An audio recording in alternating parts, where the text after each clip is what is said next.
Over 400 Chinese military vessels are patrolling international waters right now, using what Pentagon analysts call the most sophisticated maritime challenge since World War II. October 15, 2025. 3 coordinated incidents across 3 oceans in 48 hours. British, Japanese, and US destroyers all face simultaneous Chinese pressure. Not coincidence, coordination. The stakes? $5.4 trillion in global trade flows through these contested waters. China's betting they can control it all through maritime wolfpack tactics. Today, we're breaking down this strategy, analyzing 3 major incidents, and showing why this could reshape global power forever. Let's dive in. China's wolfpack doctrine isn't single submarines hunting merchants, it's coordinated fleets of military vessels, Coast Guard cutters, fishing boats, even commercial ships working as one organism.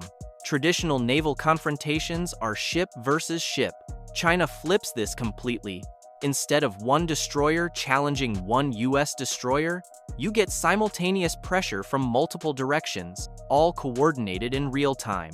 The genius? Legal deniability. Each vessel stays within international law individually. The fishing boats just fishing, the Coast Guards patrolling, the frigates exercising navigation rights. Together, they create unstoppable pressure without appearing aggressive. Leaked August 2025 documents from China's Naval War College revealed the 3 Seas strategy, simultaneous operations stretching Allied forces across South China Sea, East China Sea, and Taiwan Strait. The coordination is Amazon-level sophisticated. Real-time satellite networks enable instant adjustments. US destroyer moves north, Chinese vessels 200 miles away automatically reposition. Japanese aircraft changes course. Fishing fleets get new GPS coordinates within minutes. China's integrated civilian infrastructure into military operations. Merchant vessels, fishing fleets, research ships, all intelligence assets. That container ship from Shenzhen? It's transmitting US Navy positions. AI-powered systems process weather, currents, enemy positions, fuel levels, optimizing positioning in real time. Quantum communications ensure unhackable command integrity. This isn't theory. This is happening daily in waters controlling global economic stability. September 15 to 17th, 2025. 72 hours proving China's wolfpack doctrine is operational reality. Day 1. HMS Richmond patrols South China Sea. 6 Chinese vessels appear. Fishing fleet creates navigation hazard. Coast Guard cutters demand explanations. Type 54 Amperes frigate shadows every movement. Perfect coordination. Satellite imagery later revealed 20 additional Chinese ships positioned in a 50-mile web. Richmond couldn't escape without encountering more routine patrols. Day 2. Japanese destroyer JS Kongo faces multi-domain pressure. Chinese Type 055 cruiser shadows from surface submarine surfaces nearby. J-20 fighters conduct aerial harassment. Surface, subsurface, and aerial coordination designed to overwhelm decision-making. Day 3. USS Higgins faces Chinese destroyer in Taiwan Strait, while Chinese amphibious ships conduct exercises 50 miles away. Taiwanese Coast Guard simultaneously shadowed by maritime militia. The coordination evidence is overwhelming. Satellite imagery shows synchronized positioning across 3 theaters. Signal intelligence reveals encrypted communications between vessels hundreds of miles apart. Weather analysis proves coordinated responses, not coincidence. Allied response, fragmented. Communication delays between U.S. Pacific Fleet, Royal Navy, and Japanese Maritime Command prevented coordinated response. Media focused on individual encounters, not the campaign. Diplomatic responses were inconsistent, NDO, separate weak responses instead of unified strength. Wolfpack tactics don't just challenge ships, they expose alliance weaknesses in coordination, communication, and resolve. September was just the beginning. The The numbers behind China's maritime strategy are staggering. This isn't military posturing, way. It's about controlling the global economy. Strait of Malacca, 25% of global trade, $3.3 trillion annually. China's positioning naval assets to influence traffic through this 550-mile choke point. Taiwan Strait, 92% of the world's advanced semiconductors shipped through waters China considers disputed. Your smartphone, car computers, military systems, XSOL, all depend on chips traveling through Chinese exercise zones. East China Sea, Japan-Korea trade corridor, moving $800 billion annually. Chinese harassment demonstrates economic leverage over America's key allies. Maritime insurance premiums increased 340% since 2024 for contested routes. Higher shipping costs mean higher consumer prices for everything. China's not just threatening routes, they're offering alternatives. Belt and Road creates China-controlled alternatives to sea routes China can also threaten. Hambantota Port in Sri Lanka, China, funded construction, took control when loans defaulted. Now Chinese warships dock there, monitoring Indian Ocean shipping. COSCO operates terminals in Los Angeles, Long Beach, Boston, Seattle. Every container movement becomes intelligence. Rare earth minerals, AS, 90% from China-controlled sources, shipped on China-controlled routes. Vertical integration of economic warfare. Food security vulnerability. Island nations import massive food quantities through contested waters. 6-hour shipping lane blockade can delay semiconductor deliveries for months. Just-in-time manufacturing equals just-in-time vulnerability. Every day of allied hesitation gives China more economic leverage and confidence the West won't defend international order. The ships we've been talking about, they're just the tip of the technological iceberg. What's really happening beneath the surface is a complete revolution in naval warfare capabilities, and China's betting everything on next-generation systems that could make traditional naval power obsolete. Let's start with China's newest aircraft carrier, the Type 003 Fujian. This isn't just a big ship, it's a floating city designed to project power globally. Electromagnetic catapults launch aircraft faster and more efficiently than steam systems. Advanced radar arrays track hundreds of targets simultaneously. And the flight deck can handle everything from stealth fighters to unmanned combat drones. But the real game changer is what's under the water. China's developing hypersonic anti-ship missiles, CHIESC, specifically the DF-21D, nicknamed the Carrier Killer. These missiles travel at over 7,000 miles per hour and use maneuverable re-entry vehicles that can adjust course during flight. Traditional ship defense systems aren't designed to handle threats moving that fast with that much precision. Underwater autonomous vehicle swarms are another technological leap. Imagine dozens of unmanned submarines, each about the size of a torpedo, coordinating attacks on enemy vessels. They can lurk on the ocean floor for months, activate on command, and overwhelm ship defenses through sheer numbers. No human crews to risk, no communication signatures to detect until it's too late. The artificial intelligence fleet command systems we mentioned earlier, they're processing real-time data from satellites, underwater sensors, aircraft, and ships to create a comprehensive picture of maritime activity across thousands of square miles. This isn't just tracking, it's predictive analysis. The system can anticipate Allied naval movements before Allied commanders make final decisions. But the United States isn't sitting still. The Ghost Fleet program is developing unmanned surface vessels that can operate independently or in coordination with manned ships. These vessels can take risks that no commander would accept with human crews aboard. They can get closer to threats, gather intelligence in dangerous areas, and serve as decoys during combat operations. Distributed maritime operations is the U.S. Navy's answer to concentrated Chinese naval power. Instead of relying on large, expensive capital ships, The concept involves spreading capabilities across many smaller, more survivable platforms. Harder to target, cheaper to replace, more flexible in deployment. Advanced electronic warfare suites are getting incredibly sophisticated. Modern naval vessels can jam enemy communications, spoof GPS signals, and even hack into opponent computer systems. The electromagnetic spectrum is becoming as important as physical territory in naval conflicts. Space-based maritime surveillance networks provide real-time tracking of surface vessels globally. Satellite constellations can detect ship wakes, analyze acoustic signatures, and track vessel movements, even when ships try to remain hidden. There's no such thing as stealth at sea anymore, when satellites can see everything. But here's where it gets really concerning. The surveillance war extends into cyberspace. Both sides are developing capabilities to hack enemy naval communications, disrupt command systems, and even take control of unmanned vehicles. Future naval battles might be won by hackers sitting in bunkers thousands of miles from the actual fighting.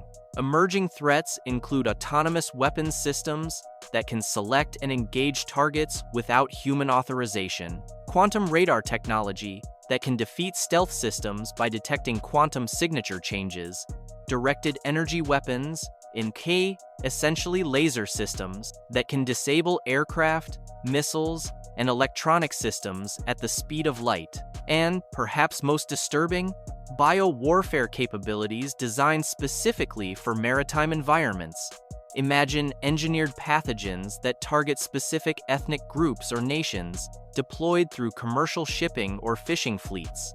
Chemical weapons that contaminate port facilities, biological agents that disrupt marine ecosystems. The technology arms race isn't just about building better weapons. It's about redefining what naval warfare means in the 21st century. Traditional concepts like battle lines, naval formations, and fleet actions might become completely obsolete. Future conflicts could be decided by algorithms, fought by robots, and won by whoever controls the electromagnetic spectrum and cyber domain. And right now, China's making massive investments in all of these areas simultaneously, while allied nations are still trying to figure out which technologies to prioritize. So, what happens next? Because everything we've covered, the Wolfpack tactics, the economic pressure, the technology race, the five, it's all building towards something bigger. And the decisions made in the next few years will determine whether we're heading toward managed competition or inevitable conflict. The good news is that allied nations are adapting, but they're doing it in ways that would have been unthinkable just 5 years ago.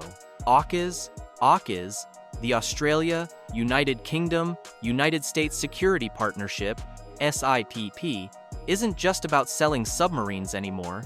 It's about creating integrated maritime operations where Australian, British, and American vessels operate as a single fleet. Under new submarine sharing agreements, U.S. nuclear attack submarines will rotate through Australian ports.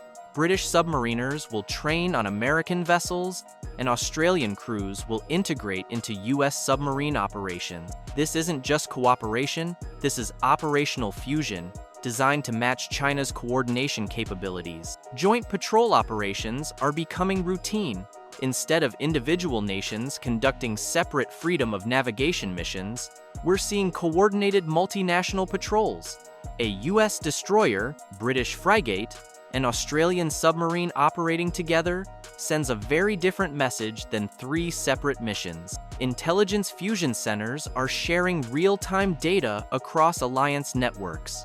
When a Chinese vessel shows unusual activity near Taiwan, that information immediately flows to commands in Pearl Harbor, Portsmouth, and Canberra. The goal is to match China's coordination advantage with allied information sharing. The Quad Partnership, MD, United States, Japan, Australia, and India, the side of India, is expanding beyond diplomatic meetings into operational maritime security. India's growing naval role is crucial here. The Indian Navy operates in the Indian Ocean, where Chinese vessels must transit to reach global positions. Indian naval expansion means China can't take Western sea routes for granted. Australia's submarine expansion under AUKUS will triple their underwater capabilities by 2040. Japan has increased defense spending to 2% of GDP, MSS, the highest since World War II. These aren't just budget numbers, they represent fundamental shifts in how democratic nations view maritime security. But coordination brings new vulnerabilities. The more integrated Allied operations become, the more attractive they are as targets for Chinese disruption. A successful cyber attack on Allied communication networks could disable coordinated responses during a crisis. And let's talk about the escalation scenarios that keep defense planners awake at night. An accidental collision between warships could trigger NATO Article 5 obligations. A maritime blockade of Taiwan would force immediate decisions about military response. Economic warfare through strait closures could justify kinetic retaliation. Proxy conflicts are already emerging. Chinese pressure on Philippine fishing vessels, harassment of Vietnamese oil exploration, intimidation of Malaysian commercial shipping, These incidents test alliance resolve without directly confronting major powers. The new maritime Cold War means daily confrontations are becoming normalized. What seemed like dangerous escalation 3 years ago now happens multiple times per week. Rules of engagement are evolving as commanders adapt to constant pressure. International law interpretation becomes a weapon itself, as each side claims legal justification for increasingly aggressive actions. Alliance stress testing is constant. Every Chinese provocation forces allied nations to choose between escalation and accommodation. Too much accommodation signals weakness and invites more pressure. Too much escalation risks conflict none of the democratic nations want. But here's the crucial point. This isn't sustainable indefinitely. Either allied nations develop effective responses to Chinese maritime pressure, or they accept a world where Beijing controls global sea lanes and the economic leverage that comes with them. We've covered a lot of ground today, but here's what you need to remember. The maritime domain has become the primary theater of great power competition. Not land, not air, not even cyber. The oceans are where the future of global power will be decided. Technology and coordination are determining naval supremacy in ways that traditional ship counting can't measure. China's Wolf Pack doctrine proves that 10 coordinated vessels can challenge 50 uncoordinated ones. The side that masters real-time coordination, artificial intelligence, and multi-domain operations will control the seas. Economic and military stakes are completely intertwined. This isn't just about military victory. Who controls the supply chains, shipping routes, and trade relationships that determine global prosperity? Maritime power equals economic power equals political influence. Alliance cohesion is the critical success factor. China's betting that democratic nations can't maintain unity under sustained pressure. Every successful coordinated response proves that bet wrong. Every fragmented response validates Chinese strategy. So here's my question for you, and I really want to hear your thoughts in the comments. Should NATO expand maritime cooperation into the Pacific? The alliance was designed for North Atlantic defense, but the threats are clearly global now. How should democracies respond to gray zone maritime tactics? Traditional deterrence assumes clear red lines, but China operates in legal gray areas specifically to avoid those lines. And what role should commercial shipping play in national security? Should civilian vessels be required to report unusual military activity? Should merchant ships receive military escorts in contested waters? These aren't theoretical questions. The decisions made in Washington, London, Tokyo, and Canberra over the next few months will shape maritime security for decades. If you found this analysis valuable, hit that subscribe button and ring the notification bell. We release new defense content every week, covering everything from tactical breakdowns to strategic analysis. Join our community of over 200,000 defense enthusiasts who want to understand how military technology and strategy shape global events. And if you want to support in-depth military analysis like this, consider joining our membership program. You'll get early access to videos, priority responses to comments, and exclusive content that doesn't appear anywhere else. Remember, understanding these developments isn't just about military history or current events. It's about understanding the forces that will shape your world, your economy, and your future. Knowledge is the best defense against uncertainty. Thanks for watching, and we'll see you in the next one.